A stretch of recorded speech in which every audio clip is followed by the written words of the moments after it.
Welcome back to the channel. All right, it's time to do the monthly update to the best 6-star champions to rank 5. We've become aware that there is going to be some sort of sale. We don't know what's going to be in there, but I imagine there will be resources where you're choosing. Do I rank up a 6-star champion? If so, which one?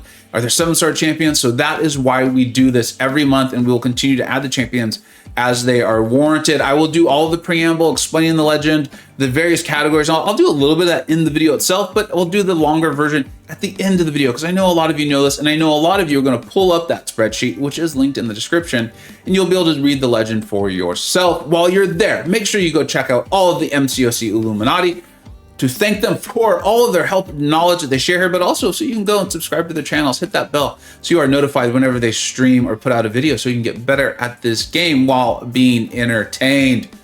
And then remember, the screenshot size of this will be put out on Twitter. Misty K always makes it look fantastic, and I will get that out as soon as I possibly can because I know the sale is coming up and this is going to be helpful to a lot of people as we go through this. Okay, let's go through this. We're going to start off with the Mystic class, and remember, this is not a tier list per se. This is about analyzing efficient use of your resources and mine and the Illuminati's thoughts on it. I do the monthly tier list as well. I hope you watch that and enjoy that also. Okay, so we're going in, and I have left the champions that have changes or something I want to talk about in white. So as we're moving through the categories, you can see it's actually the final column there is Mojo. And I want to make it clear, if they're on the list, they are worthy of the rank up resources, in my opinion. The thing with Mojo is that he's now available in that Incursions Crystal. If you saw my video, you know I actually pulled him myself. But this is where you start to have to think, and there's a variety of factors is, you know, my Discord server let me know it's going to be about every 2.5 months. If you hit all of the milestones in Incursions, that you'll be able to open up another Incursions Crystal, meaning if you want him awakened, which I think you really do for offensive use, you're still at least 2.5 months away, and that's if you pull Mojo again. Really what this comes down to is if you're trying to decide, am I ranking up Mojo or Mephisto, let's say, as a 6-star, you go with Mephisto, me personally. Because I know there's no way I would pull Mojo. I think they're both good defenders. Mephisto might be a little bit better in Battlegrounds. Mojo's a better attacker, but you want him awakened. These are the sorts of things to consider. Mojo is not in a crystal. He's not in the basic 7-star crystal, which is what scares me a lot more, and you'll see that through and through and as we go through all of the classes. But I do need to bring up, he is available in the Incursions Crystal. Keep that in mind as you go through this process. All right, let's go ahead and move on to Mutant. Mutant is another class without very many changes, right? There hasn't been new mutants coming out or anything like that. And we will continue to get this updated probably monthly as long as something is worthwhile and noteworthy and worthy of being updated on the list.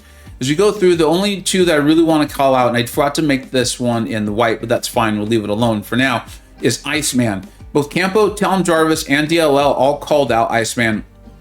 I had him originally in the premium tier, and they're like, look, he is valuable as a defender and some attacking uses at high sig and in Battlegrounds. But also, they all play high-tier war. They're very interested in war. And they have assigned Iceman, used Iceman, and Campo brought out with the new changes in the war map. It could be very helpful to have a champion who's so flexible in regard to taking a variety of hazard shift lanes with all those immunities. Additionally, having that high sig is very valuable. And that's someone who, if the Kabam decide to put him into a 7-star crystal in the near future or something like that, chances are, you know, you're not going to pull him, awaken him, get him to high sig very high. So your 6-star is going to see a lot of mileage. That made a lot of sense to me. And so we reflected that in moving him into the super premium tier. The other champion in Mutant that I want to talk about is Danny Moonstar. Now, if you've been watching my channel, you know my thoughts on Danny. I've talked about her at length, and I'm not going to take up a ton of time in this particular video on it. Her rebalancing period, I think, is coming up relatively soon. I'm very much watching that. If she stays the same, we'll have to go over that when we get there. I understand that she has a lot of powerful mechanics. There's just some things about her that I'm not in love with. And as a 7-star, you know, you really do want to get her awakened for some of the uses that you're supposed to have with her as far as turning off second lives and things like that. So I did want to reflect that. She's been continuing to move down in my various tier lists and things like that because the champion, I think, is not as good as I initially had hoped she would be. Moving on down into the science class, the first champion that we need to talk about is Silk. Silk is phenomenal. It's actually like become a running joke on my Discord server because I can't pull her. I've actually kind of just given up even trying because I was using so many 6-star shards on that. I'll get her from an Nexus Crystal or something at some point, I hope. But she is the one champion over the last few Battleground seasons where I instantly ban her. If I see her in my opponent's deck, I ban her. It does not matter. She is the one champion that is absolutely just banned because she destroys so many of my big Mystic defenders. I have a rank 2 Sasquatch, I have a rank 2 Mangog. My rank 4 Rintra is not causing that many problems for people, but still she can do that. And something Campo brought up was that her signature ability is incredibly helpful to her in a variety of modes. I kind of thought it was just a bit of a Rintra counter, but it's clearly not. I think it's turning off or reversing the healing and things like that. And then it's not just Battleground. She's excellent in War. She's excellent in Questing. She's a phenomenal champion. So I think you're happy with your 6-star because she's only in the Titan Crystal right now. And those are so rare, right? I still haven't even opened one. So you'd have to get her, and then to match with the 6-stars doing at least that sort of abilities that the 6-star is going to have with the Sig, you're going to need to awaken her too, and then get it higher going if you can. I think she's very worthy of ranking as a 7-star, but if you're looking at a choice of your 6-star here and you've got her highly ranked, I don't think, again, if you take her to rank 5 and then you pull the 7-star soon thereafter, I don't think you're regretting the 6-star. Let's put it that way. All right, moving on to Photon. Photon's phenomenal. Now, I realize not many people have her because she's not in the 6-star featured crystal yet. She's in the she's not even in the Titan crystal yet for 7 stars, but she will be in the first switchover, which is supposed to happen sometime in October. You also want her awakened if you can. It's going to help her out defensively for sure, and then the escalating Sig is really helpful. She is a fantastic champion. I will eventually get a video on it, but I also know that if I put it out right now, not that many people would be invested in it because so few people have her and she's not obtainable unless you went through Paragon crystals. So she's great. If you have her, I think you're happy to rank her up. I have mine at rank 4 Sig 200 and I'm very happy with it. I don't know if I'll be taking her to rank 5 though. We'll have to see what sort of deals and things and like that come out. Moving on to the premium tier, we have Spider Ham. Spider Ham is showing up in the game files as a 7-star, but we don't know where. A lot of people are estimating or guessing he's going to be in the Titan Crystal when it switches over. That makes a ton of sense. It really would. I think it even lines up with the 4 new champions and the 2 older. I'm elated to see him in the Titan Crystal. If I got him from that, I would probably take him to rank 2 as soon as I possibly can. Science is so strong. That's always a tough statement to make with any sense of certainty. But I love him. He's great in Battlegrounds. He is an absolute blast to play. His awakened ability helps him, but if I recall correctly, it's not essential to his uses offensively or defensively. And I do want to reflect that because we moved him down in this now that we know that he is in the game file somehow, some way, and we've got that marked with the dice emoji that he's coming. We just don't know how. If it's in the Titan Crystal, you kind of keep in mind what I've been saying, right? The basic crystal scares me. Because we're seeing those. You know, this cap event, we're opened a lot. I've been surprised at how many we're opening. The Titan Crystal doesn't worry me nearly as much because we just aren't getting those. That is a high premium item. I think that's how it should be. I'm enjoying that. I'm looking forward to opening my first. But a champion being in there, especially one that needs to be awakened or at a high Sig, doesn't scare me off that much from ranking up my 6-star if they're who I enjoy. Moving on to tech. We've got Ghost. She's broken, right? Okay, cool. I'm glad we handled that. I'm glad we had that talk. Moving on to the top shelf, we've got Warlock. This is actually a promotion. Battlegrounds is playing into this. One of the things that's happened is I very recently took mine to rank 4, and it's like almost like I forgot about him. He's such a great champion. He's usable offensively, and then he's usable defensively too.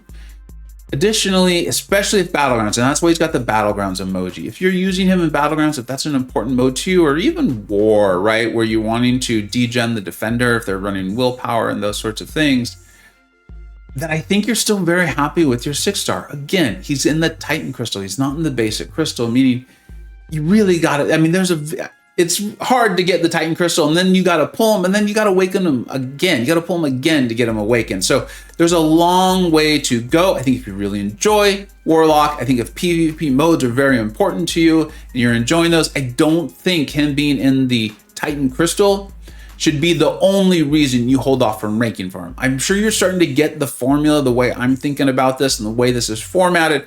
But there you go. Now we're moving on. No changes in the super premium tier. Let's get to the premium tier. We've got Iron Man, right? So he's been buffed, and I will get out an Iron Man video. In fact, it'll probably come out the day after this one, because again, I know a lot of people are going to ranking him up, and there's a Battlegrounds meta that is, it's like built for him. So there's going to be videos and things like that. Very cool to see. I think that's fun. I put out America Chavez video the other day. It's very fun. It's cool, and I think they're worthy of putting out. But it's going to make Iron Man seem better than he is. And I do think he is good. And I think if you enjoy him, I don't think you should let him be in as a 7-star coming into the next Titan Crystal stop you. For a couple reasons. The first is, mainly it's his signature ability, and that's why we've got that up there, right? It opens up a lot to his kit. And I'll go over this more in the video on Iron Man, but I'm someone who really loves MCU Iron Man. My favorite character from the MCU is Iron Man and his whole story. So I was very motivated to like this champion, and the early access bundle came out, and I ended up not even getting it. I didn't even take a chance on it because I already have the 6-star at Sig 180 at rank 4. And for my purposes of Battlegrounds and War, I need that signature ability. I want that heal back. I want some of those protections that are coming from that signature ability. So even if I pulled the 7-star, I would need to pull it again and then somehow get 6 stones, which aren't available in the game. He's very good. If you like him and he's fitting with what you want to do in the game, into your deck, into your questing, whatever, I think you should feel good about it. I think you should very, very good taking him up. It's a way of breaking ties, right? We all have so many champions we want to rank. I think this is a way to break that tie in regard to Iron Man. Let's move on to skill. Moving on to skill, we've got 3 champions that I definitely want to talk about. Fury, again, broken. He's Fury's Fury. And the first one's in the top shelf, which is the 2nd tier down OP, right? And I like that. I think that's a good term. Broken, bad. We've got Valkyrie, and I'm only doing this because I want to point out something.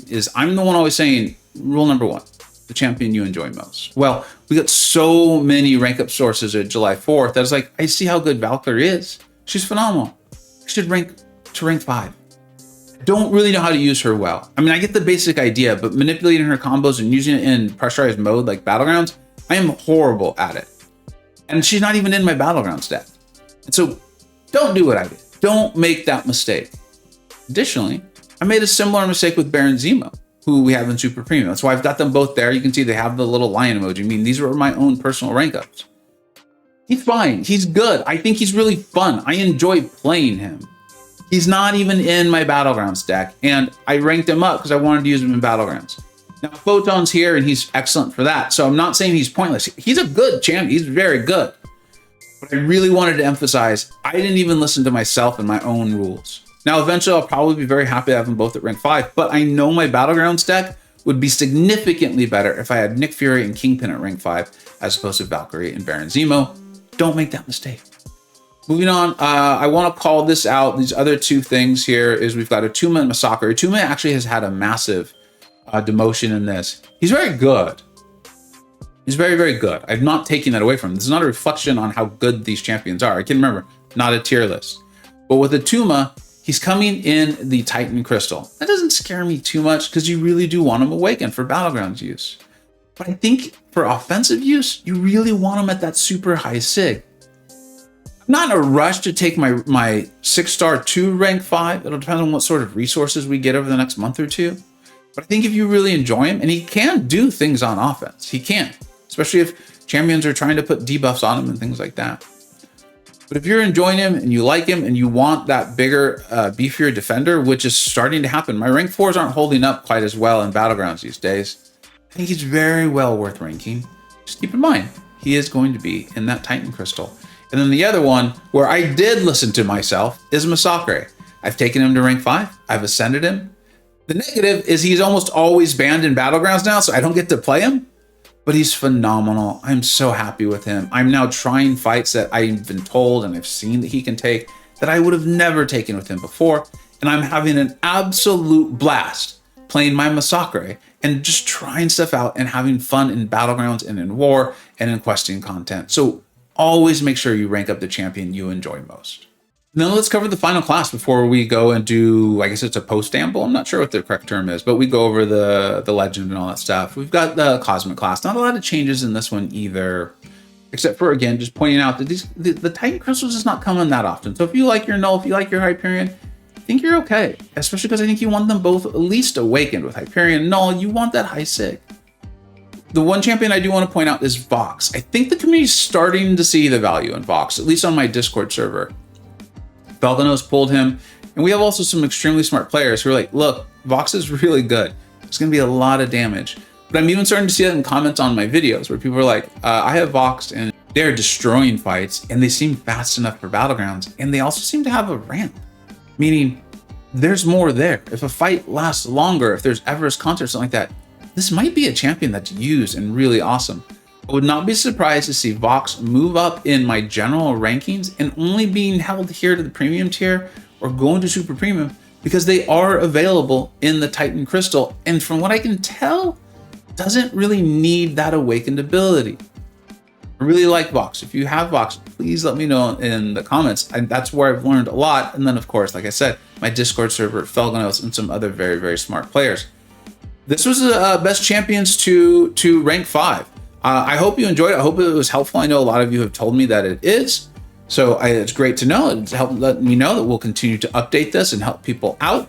I want to go over kind of the things. The setup here is the champion you enjoy most. It's always the best one, not only because it's a game and we should have fun, but also because that's a champion you're going to dive into and learn. You're going to play them a lot. And so when you need them in a tough questing content, you need them in war or battlegrounds, you're going to know how to play them because you have been playing them, because you enjoy it. So, you know, America Chavez is one of my comfort champions. You see where we have her rated here. And in my general tier list, she's absolutely higher. But if I'm just playing Battlegrounds and trying to test stuff out and kind of just screwing around, I'll sometimes pass on her. But if I'm really trying to win, go to her. Even if another champion seems slightly better, or if I've seen Fintech or Nah do something with this other champion, I know that I don't know how to do that, but I do know how to get the best out of her. So keep that in mind. And then 2, Prestige. I almost want to remove that from this, but I'm leaving it up at least for another month or 2. Because 7 stars are really starting to affect Prestige. They are coming in, and if Prestige is something that really matters to you, chances are you've got 7 stars that are now doing it for you. If you don't, you're trying to move up to a higher tier alliance in AQ or War or something like that. There's nothing wrong with ranking up with Prestige, but keep in mind that it could change at the release of any single champion, and that when 7 stars become more and more prevalent, 6 stars probably aren't going to matter at all for Prestige. So just make sure you understand it's a temporary game. As far as a legend, you can see, you know, we've got Broken, we'll ever see a 7 star. Most of those end up in the tier above all, but you see like Magneto, who is not. The target is high 6 factored in, the little fencing person, Battlegrounds factored in. The Lion is my own personal rank 5s. You'll see I have very few rank 5 champions relative to how many 7 star rank 2s. That's because I saved my resources. I knew 7 stars were coming. I was very excited about it. I wanted to see what would happen. And now I have a lot of rank 2 7 stars relative to how many rank 5 6 stars I have. And that will probably continue as I go and play the game. Most of my rank up resources, my catalysts, are going to go to my 7 stars, and I'll rely on either loving a champion like I did with Massacre, or, you know, just seeing the power of him like I did with Hercules, or Kabam to put out a sale or something like that, and then I'll take those gems, the rank 4 to 5, and ascend and those sorts of things. The little monkey is like, they're in the 7 star crystal, right? He's covering his eyes. He's like, this is scary. When opening it, what if we just ranked up the 6 star? The Titan crystal is like, it's a unicorn. That's how rare these are. I still haven't even opened up one myself. The little video game monster, you got to be playing the game. They're in the War Crystal, the Incursions Crystal. We went over that in this video. The dice is, it's not clear which crystal they're in. Right now, there's Jabari Panther and Spider-Ham. We're not sure, probably going to be in the Titan Crystal, but I don't know it for certainty, so I didn't want to put that on the spreadsheet. And then we've got the trophy was they were in the 7 star selector. If they show up on this list, I wanted to point that out, that they've already been available in game, and there's a chance they'll be available again or in various things. So keep that in mind. Thank you so much for watching. Remember, the spreadsheet will be linked in the description, and then go support that MCoC Illuminati. Have a great one, everybody. Thank you so much for watching. Take care.